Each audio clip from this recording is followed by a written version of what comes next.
নুসরত খান আনির কলমে আজকের গল্প আত্মকথন। মা জানো, আমার শ্বশুরবাড়িতে কেউ দুধ চা খায় না, সবাই গ্রিন টি খায়। ওদের দেখা দেখি আমারও এখন গ্রিন টির অভ্যাস হয়ে গেছে। আমার ছোট মেয়ে নিপার কথা শুনে আমি রান্নাঘর থেকে মনোযোগ সরিয়ে তার দিকে তাকালাম। গ্রিন টির দাম কত? নিপা ঘুরে দাঁড়িয়ে ফলের ছুরি থেকে একটা আপেল তুলে নিতে নিতে উত্তর দিল, কম দামেরও আছে, বেশি দামেরও আছে, যার যেটা পছন্দ আর কি। আমি শুকনো মুখ করে আবার রান্নায় মন দিলাম। নিপা তখন জিজ্ঞেস করলো, শাড়িগুলো তোমার পছন্দ হয়েছে মা? তরকারিতে পরিমাণ মতো লবণ ছিটিয়ে দিয়ে আমি নিপার দিকে আর চোখে তাকালাম। তুই কিন্তু এখনো বলিসনি শাড়িগুলো তোকে কে কিনে দিয়েছে। নিপা কিছুক্ষণ চুপ থেকে তারপর বলল, দেখো মা, বছরে 2-3 বার হলেও আমার শ্বশুরবাড়ির লোকজনদের মুখোমুখি হতে হবে তোমাদের। তোমার কম দামি শাড়িগুলোতে তখন আমার মুখ ছোট হয়ে যাবে। আমি বিস্মিত স্বরে নিপাকে বললাম, তাই বলে তুই জামাইয়ের টাকা দিয়ে আমাকে দামি দামি শাড়ি কিনে দিবি? নিপা ভ্রু কুঁচকে বলল, ও জানো না? না জানিয়ে নেওয়া মানে তো চুরি করা। আমি কি তোদের এই শিক্ষা দিয়েছি নিপা? নিপা কোনো প্রতিউত্তর না করে বিরক্তি নিয়ে আমার সামনে থেকে চলে গেল। আর আমি হতভম্ব হয়ে স্থির দৃষ্টি নিয়ে নিপার চলে যাওয়ার পথে তাকিয়ে রইলাম। বিয়ের পর এই প্রথম অনেকটা সময় নিয়ে আমার ছোট মেয়ে নিপা আমাদের কাছে থাকতে এসেছে। অনেকটা সময় বলতে 15 দিন। মেয়ের বিয়ের বয়স 6 মাস। 6 মাসের মধ্যে যতবারই নিপা আমাদের কাছে এসেছে, প্রত্যেকবারই যাওয়ার তাড়া নিয়ে এসেছে। কোনোবার হয় তার শাশুড়ি অসুস্থ থাকেন, নয়তো জামাইয়ের হাতে সময় থাকে না। ব্যবসার কাজে জামাইকে বিভিন্ন জায়গায় ছোটাছুটি করতে হয়। ব্যস্ততা তার নখের ডগায় থাকে। সে যাই হোক, দেরিতে হলেও মেয়েকে আমরা খানিকটা বেশি সময়ের জন্য কাছে পাচ্ছি বলে আনন্দ আর স্বস্তিতে মন প্রাণ ভরে উঠেছে। কিন্তু গত 3 দিনে নিপার কিছু আচার আচরণ আমাকে বেশ ভাবিয়ে তুলছে। বিয়ের পরবর্তী সময়টাতে নিপার মন মানসিকতায় অনেক পরিবর্তন এসেছে, যে পরিবর্তনগুলো কখনোই কাম্য ছিল না আমার। এই যেমন গতকাল বিকেলে আমার যা রেশমা ভাবি এসেছিল নিপার সাথে দেখা করতে। একই পাড়ায় থাকি বলে আসা যাওয়া লেগেই থাকে। তো খোশ গল্প করার সময় খেয়াল করলাম নিপা ইচ্ছে করে তার বড় চাচিকে এড়িয়ে যাচ্ছে। ভাবি এটা সেটা জিজ্ঞেস করলেও কেমন যেন দায় সারা উত্তর দিচ্ছে, বিষয়টা চোখে পড়ার মতো বলে ভাবিও তেমন করে আর নিপার সাথে কথা বাড়ায়নি। ভাবি চলে যাওয়ার পর নিপাকে এমন আচরণের কারণ জিজ্ঞেস করলে সে বলে, চাচির সাথে আমি কি কথা বলবো মা? সে কি আমার বয়সী, নাকি যে খোশ গল্পে মেতে উঠবো তার সাথে? তাছাড়া চাচি সারাক্ষণ ঘর সংসারের আলাপ নিয়ে পড়ে থাকে, সেকেলে কথাবার্তা বলে, আমার ভালো লাগে না। অথচ বিয়ের আগে নিপা এই রেশমা ভাবির সাথেই সময় কাটাতো, পছন্দ করতো তাকে, তার হাতে রান্না খেতে চাইতো। আর ভাবিও নিপাকে যথেষ্ট আদর করে, নিজের মেয়ে মনে করে আগলে রাখে সব সময়। নিপার এই ছোটোখাটো পরিবর্তনগুলো আমার চোখে হয়তো বেশি পড়ছে। ওর কথা বলার ধরন আর বচনভঙ্গি দেখে মুহূর্তেই ওর মনের ভেতরটা পড়ে ফেলতে পারছি আমি। পারবো না? কতগুলো মাস মেয়েটাকে নিজের গর্ভে ধারণ করেছি। তার পা থেকে মাথা অবধি সবটাই আমার নখদর্পণে। আপনি কি ঘুমোচ্ছেন? নিপার বাবা আমার ডাক শুনে বাঁকা হয়ে শুয়ে আমার দিকে তাকালেন। কিছু বলবে? জি, কথা ছিল। তিনি উঠে বসলেন। আমিও পাশে গিয়ে পা ভাঁজ করে বসলাম। নিপাকে খেয়াল করেছেন? আসার পর থেকে কেমন যেন অদ্ভুত আচরণ করে যাচ্ছে। সারাক্ষণ শুধু শ্বশুরবাড়ির বড়লোকি আলাপ, আত্মীয় স্বজনদের ছোট করে কথা বলছে। আমি ওর মধ্যে দিমাগের আভাস দেখতে পাচ্ছি। সিরাপটা দাও তো। কাশিটা আবার বেড়েছে। খুক খুক করে কেশে নিয়ে নিপার বাবা আমার কথাগুলোর প্রতি উত্তর করতে লাগলেন। মেয়েটার সদ্য বিয়ে হয়েছে, শ্বশুরবাড়ি নিয়ে একটু আহ্লাদিপনা করছে। এও তোমার সহ্য হচ্ছে না? এক চামচ সিরাপ তার মুখের সামনে ধরে আমি বললাম, কোনটা আহ্লাদিপনা আর কোনটা বড়লোকিপনা তা বোঝার মতো বয়স আর চোখ দুটোই আমার আছে।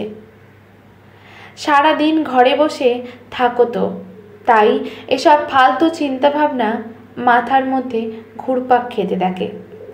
টিভি সিরিয়াল ছেড়ে সংসারে একটু মন দাও, দেখবে এসব ভাবার সময় পাচ্ছ না। আর বড় ভাইজান ঠিকই বলেন, পড়াশোনা জানা মেয়ে মানুষ কখনো ঘরের বউ হিসেবে ভালো হয় না। মুচকি হেসে একটা দীর্ঘশ্বাস ছাড়লাম। অযথায় নিপার বাবার সাথে কথা বাড়ালাম, যেখানে আমি জানি আমার কথার মর্মার্থ বোঝার ধৈর্য এবং মন মানসিকতা কোনোটাই তার নেই। হাতে গ্রিন টির মগ নিয়ে আয়েসি ভঙ্গিতে সোফার ওপর পা তুলে বসে নিপা তার কোণে কোনো এক বান্ধবীর সাথে ফোনে কথা বলছে। খানিকটা দূরে বসে আমি আমার বড় নাতির জন্য বানানো ফতুয়াটায় সুই সুতো দিয়ে ফুল তুলছি। মেয়ে তার বান্ধবীর সাথে বলছে, আমার দেবরের জন্য একটা মেয়ে খুঁজতে। আমার শ্বশুর শাশুড়ি। বড় ঘরের কোনো সুন্দরী নিখুঁত মেয়ের খোঁজ থাকলে জানাস আমাকে। তারা আবার যেমন তেমন ঘরের কাউকে বউ করে আনবে না, বুঝলি? বংশেরও তো একটা ব্যাপার আছে, তাই না? তাদের কথা বলা শেষ হয়ে গেলে আমি নিপাকে কাছে ডাকলাম। নিপা, আয়, তোর চুলে তেল দিয়ে দিই। চুলের কি হাল করে রেখেছিস? কাকের বাসা হয়ে আছে। নিপা অসম্মতি জানালো না। তেলের বাটি নিয়ে এসে চুপচাপ মেঝেতে বসে পড়ল। যত্নশীল হাতে আঙুলের ডগায় লাগানো তেল নিপার চুলের গোড়ায় ম্যাসাজ করে দিচ্ছি। নিপা গুনগুন করে গান গাইছে। এর মধ্যেই আমি জিজ্ঞাসা করলাম, হ্যাঁ রে নিপা, তোর শ্বশুরবাড়ির সবাই খুব ভালো মানুষ না রে? নিপা গুনগুন থামিয়ে ছোট্ট করে শুধু বলল। আমি আবার জানতে চাইলাম, তোকে ঠিকমতো আদর যত্ন করে? তেলটা ঠিক করে দাও না মা। কেন এত কিছু জিজ্ঞেস করছো? আমি নিপাকে আমার দিকে ঘুরে বসতে বললাম। অনিচ্ছা সত্ত্বেও নিপা ঘুরে বসল। আমি ওর চোখের দিকে তাকালাম। সত্যি করে বলতো, তুই কি ভালো আছিস? নিপা স্বাভাবিকভাবে প্রতি উত্তর করল, আমি এখানে এতদিনের জন্য কেন থাকতে এসেছি জানো? কেন? আমার শ্বশুর বলেছেন তাই। শ্বশুর শাশুড়ি আর দেবর, তারা তিনজন কিশোরগঞ্জ গেছে আমার নানি শাশুড়িকে দেখতে। আর তোমাদের জামাই ব্যবসার কাজে সিলেট গেছে। বাড়িতে আমি একা থাকবো। কত গয়নাগাটি আর আলমারি ভর্তি নগদ টাকা পয়সা পড়ে আছে। ব্যাপারটা রিস্ক হয়ে যাবে দেখে ওরা আমাকে বাপের বাড়ি পাঠিয়ে দিয়েছে। ঠিকই তো করেছে, বাড়িতে ডাকাত পড়লে? নিপা মুচকি হাসল। না মা, ডাকাতির ভয় না, ওরা আমার ওপর ভরসা করতে পারেনি। আমি গরিব ঘরের মেয়ে, যদি ওদের টাকা পয়সার লোভ সামলাতে না পারি সেই জন্য। আমি অবাক হয়ে গেলাম। নিপা আবার বলতে লাগলো, আমি জানি তুমি আমার ওপর অসন্তুষ্ট হয়ে আছো সবসময় শ্বশুরবাড়ির আভিজাত্যের আলাপ করছি বলে। তোমার হয়তো মনে হচ্ছে আমার মধ্যে অহংকার চলে এসেছে, কিন্তু না, আমার মধ্যে কোনো অহংকার আসেনি। লোক দেখানো মিথ্যে সুরের বড়াই করছি আমি, শান্তিও পাচ্ছি অবশ্য। তাছাড়া এই বড়লোকিপনা ছাড়া আর কী বা দেখাবো আমি? আমার শ্বশুরবাড়িতে না আছে শিক্ষার আলো, না আছে নৈতিকতা, আর না আছে বড় ধরনের মন মানসিকতা। তাদের এই ঘাটতিগুলো আমি ওদের ধন সম্পদ দিয়ে ঢেকে রাখতে চাই মানুষের কাছে। কিছু একটা করে তো নিজেকে সুখী প্রমাণ করতে হবে, বলো? আমি আর কিচ্ছু বলতে পারলাম না। ফ্যালফাল করে নিপার মুখের দিকে তাকিয়ে রইলাম শুধু। নিপার কথা তখনও ফুরলো না। বড় চাচার কথা শুনে আমাকে এত তাড়াতাড়ি বিয়েটা না দিলেও পারতে তোমরা।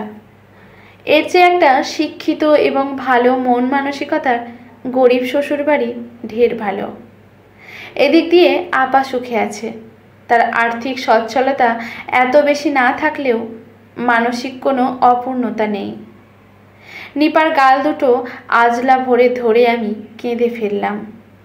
সারা জীবন ধরে চেয়ে এসেছি আমার মেয়ে দুটোর যেন আমার মতো জীবন সংগ্রাম করতে না হয়, কিন্তু ভাগ্য সহায় হলো না। আমার চেয়েও কঠিন সংগ্রামের মুখোমুখি হয়ে গেল তারা। পৃথক বোবা দহনে পুড়ছে দুজনই। কিছু কিছু সময় জীবনের হিসেবটা আমরা নিজেদের অঙ্কের খাতায় মেলাতে পারি না। একটা না একটা গরমিল থেকে যায়, আর সেই গরমিল মেনে নিয়েই আমাদের বেঁচে থাকতে হয়। পুরনো নিয়ম ভাঙতে পারলে হয়তো মানসিক আত্মতৃপ্তি নিয়ে দিন পার করা যায়, কিন্তু সে তৃপ্তি অনুভব করার আগেই সমাজ আমাদের জন্য নতুন নিয়ম তৈরি করে ফেলে। আজকের লেখাটি এখানেই সমাপ্ত। ভালো লাগলে লেখকের প্রতি শ্রদ্ধা জানিয়ে একটা গঠনমূলক কমেন্ট করে যাবেন। লাইক শেয়ার করে পাশে থাকবেন। ফেসবুক থেকে দেখলে পেজটি ফলো করে রাখবেন। ইউটিউব থেকে দেখলে চ্যানেলটি সাবস্ক্রাইব করে রাখবেন। ধন্যবাদ। ভুল ত্রুটি হলে মাফ করবেন।